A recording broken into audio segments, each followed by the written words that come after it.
Continuando com o nosso estudo em grupo, estamos lendo Entre a Terra e o Céu, de André Luiz e Chico Xavier. Vamos ver hoje o capítulo 3, Obsessão.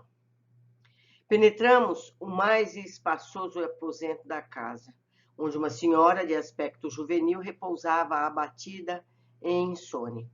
Moça, de 25 anos aproximadamente, mostrava no semblante torturado harmoniosa beleza. O rosto delicado parecia haver saído de uma tela preciosa.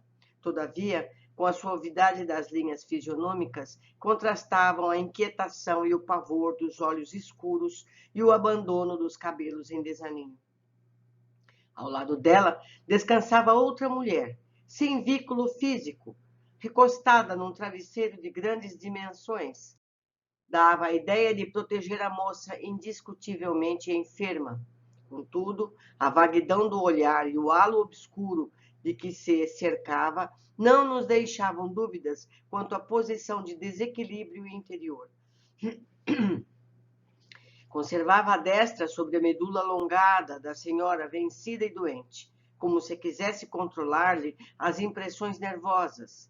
Fios cinzentos que lhe fluíam da cabeça à maneira de tentáculos de um polvo envolviam-lhe o centro coronário, obliterando-lhe os núcleos de força. Indiferentes ambas à nossa presença, foi possível observá-las atentamente, identificando-se a posição de verdugo e de vítima. Arrancando-nos da indagação silenciosa em que nos demorávamos, Clarencio explicou. A jovem senhora é Zulmira, a segunda orientadora deste lar, e irmã desencarnada, que presentemente lhe vampiriza o corpo, é Odila, a primeira esposa de Amaro e mãezinha de Evelina, dolorosamente transfigurada pelo ciúme a que se recolheu. Empenhada em combater aquela que considera inimiga, imanta-se a ela, através de veículo perispirítico, na região cerebral, dominando a complicada rede de estímulos nervosos e influenciando os centros metabólicos, com o que lhe altera profundamente a paisagem orgânica. Mas por que não há reação por parte da perseguida? Inquiri perplexo. Porque Zulmira, nossa amiga encarnada, caiu no mesmo padrão vibratório, aclarou o instrutor. Ela também se devotou ao marido com egoísmo aviltante. Amaro sempre foi pai afetuosíssimo. O matrimônio anterior deixou-lhe um casal de filhinhos, mas o pequeno Júlio, formosa criança de 8 anos, perdeu a existência no mar. A segunda mulher nunca suportou sem mágoa o carinho do genitor para com os órfãos de mãe. Revoltava-se, choramingava, doía-se constantemente diante das menores manifestações de ternura paternal, entrelaçando-se, por isso mesmo, com as desvairadas energias da irresignada companheira de Amaro, arrebatada pela morte. Em suas preocupações doentias, Zulmira chegou a desejar a morte de uma das crianças. Pretendia possuir o coração do homem amado com absoluto exclusivismo. E porque as atenções de Amaro se concentravam particularmente sobre o menino, muitas vezes emitiu silenciosamente o anseio de vê-lo afogar-se na praia em que se banhavam. Certa manhã, custodiando os enteados, separou Evelina do irmão, permitindo ao Petis mais ampla incursão nas águas. O objetivo foi atingido.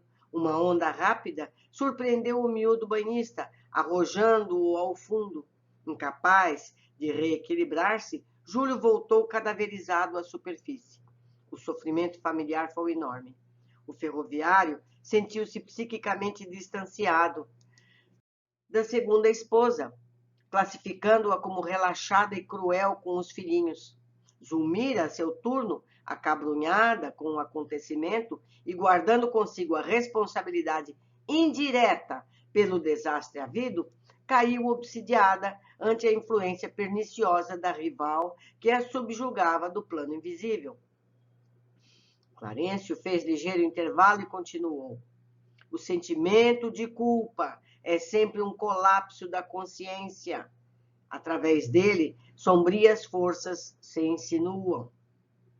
Zulmira, pelo remorso destrutivo, tombou ao mesmo nível emocional de Odila, e ambas se digladiam num conflito de morte, inacessível aos olhos humanos comuns.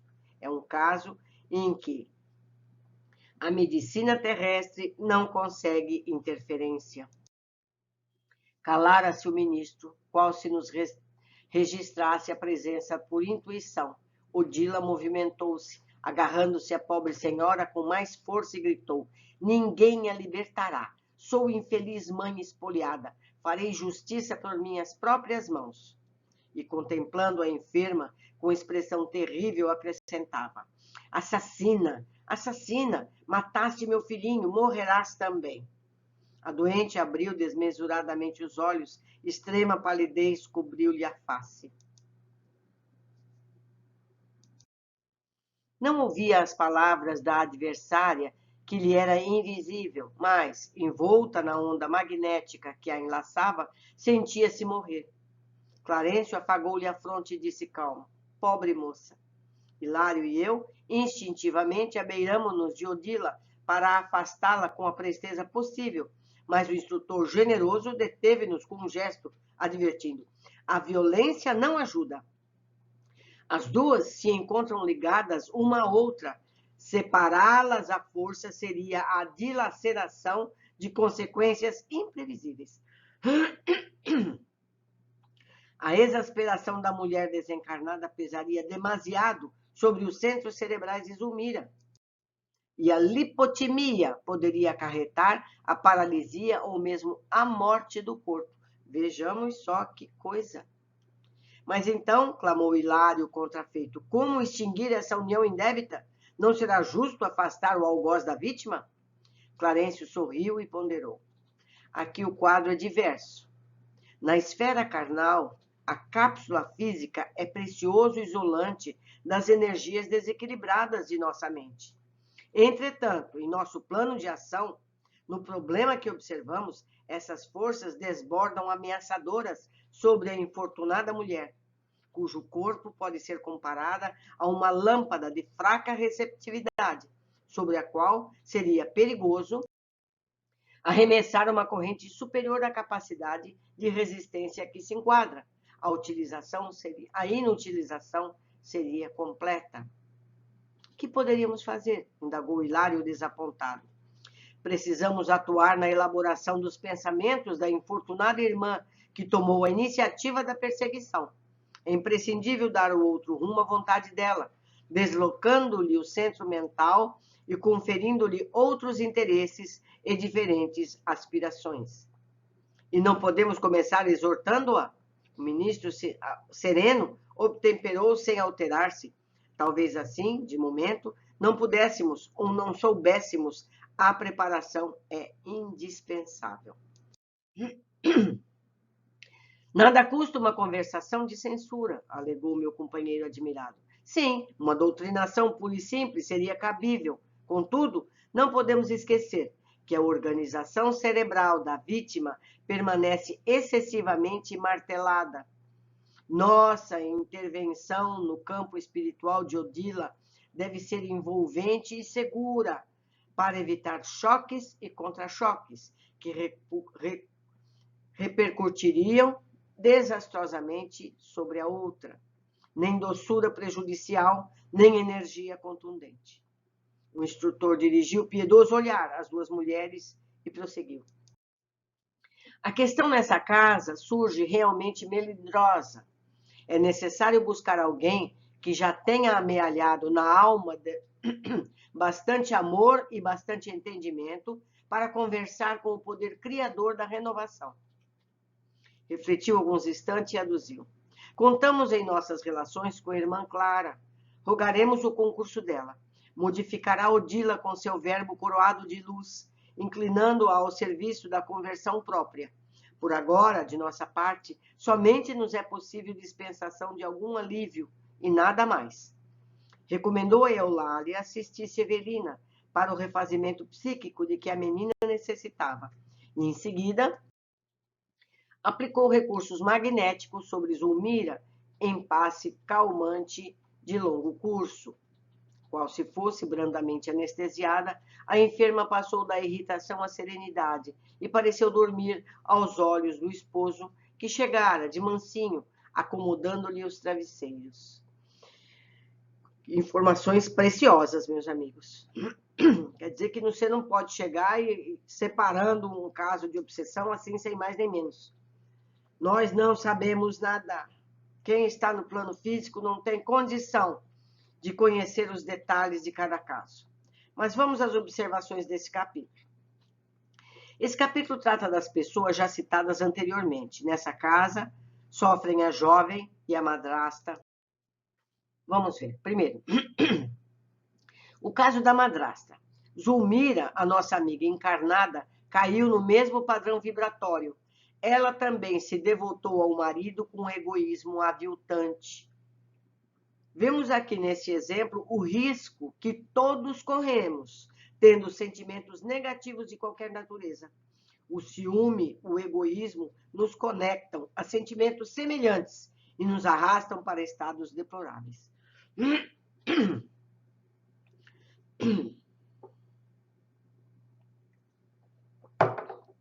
O sentimento de culpa é sempre um colapso da consciência e, através dele, sombrias forças se insinuam.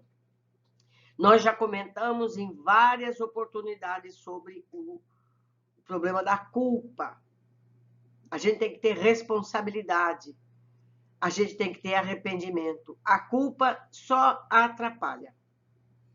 Também a culpa nos arrasta e nos dificulta o entendimento e a reparação dos erros. A segunda esposa errou quando desejou o esposo só para ela, recusando aos filhos, depois desejou a morte da criança, que ocorreu segundo ela imaginou, foi como se tivesse plasmado o acidente. Agora a culpa vem agravar a situação psíquica. Um erro sempre acaba acarretando outro erro, e por vezes ainda maior que o erro anterior. Não é mesmo? As duas são muito semelhantes. 3. André pensou em separar as duas mulheres. Calderaro impede explicando. Isso é importante para o nosso entendimento. Separá-las à força seria a dilaceração de consequências imprevisíveis. A lipotimia poderia acarretar a paralisia ou mesmo a morte do corpo. Então, chega um caso de obsessão no centro espírita, a gente quer separar na marra, certo? Não que a gente tenha poderes tão vastos nesse nível, mas danos podem ser acarretados, não é? Nós não conhecemos qual é o suporte espiritual de cada pessoa.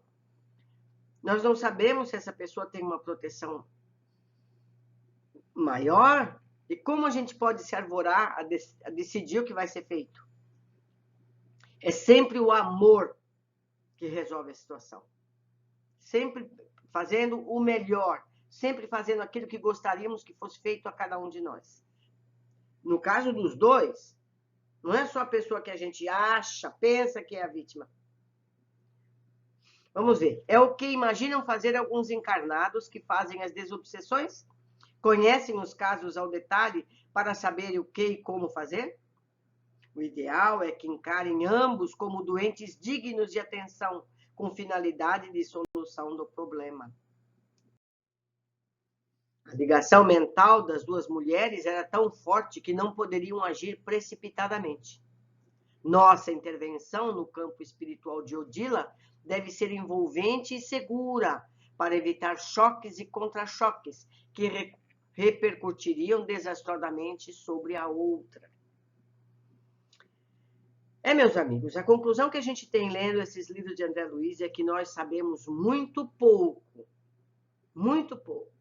E é preciso que a gente assuma essa ignorância de todos nós. Precisamos nos colocar como auxiliares do plano espiritual. Nada mais. Porque é só o que somos. Deixo aqui os contatos para que vocês me ajudem nessa tarefa, me esclareçam algum erro que eu tenha cometido. Destaque alguma coisa que eu deixei passar sem comentar, para que todos possamos tirar o melhor proveito possível desses estudos. Um abraço e até o nosso próximo capítulo.